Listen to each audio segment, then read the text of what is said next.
السلام علیکم ورحمۃ اللہ وبرکاتہ۔ امید ہے آپ سبھی احباب خیر و عافیت سے ہوں گے۔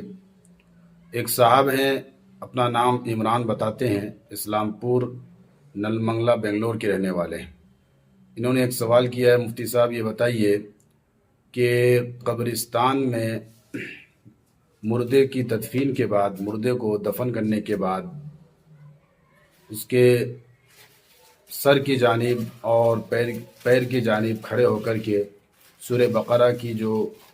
شروع کی اور آخر کی آیتیں پڑھنے کے بارے میں حدیث میں جو آیا ہے، تو کیا یہ جو ہے انگلی رکھ کر کے پڑھیں گے یا بغیر انگلی رکھ کر کے؟ بعض لوگ کہتے ہیں کہ سر پہ جو ہے قبر میں انگلی رکھ کر کے، ہاتھ رکھ کر کے پڑھنا چاہیے، تو اس سلسلے میں احادیث کے اندر کیا ہے؟ تو دیکھیے، اس سلسلے میں یہ ہے کہ احادیث کے اندر اور آپ صلی اللہ علیہ وسلم کے عمل سے یہ بات ثابت ہے کہ جب مردے کو دفن کیا جائے تو اس کے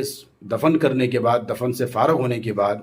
اس کے سرہانے یعنی سر کی جانب کھڑے ہو کر کے سورہ بقرہ کی شروع کی جو آیتیں ہیں،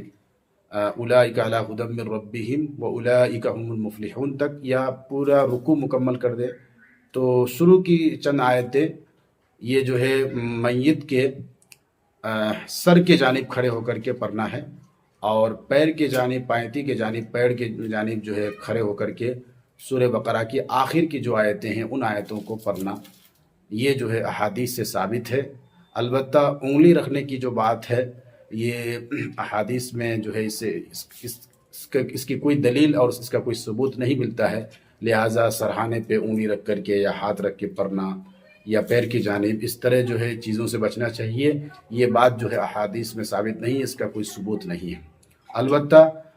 سورہ بقرہ کے شروع کی اور آخر کی آیتوں کا پڑھنا جو ہے یہ ثابت ہے۔ اللہ تعالی عمل کی توفیق عطا فرمائے۔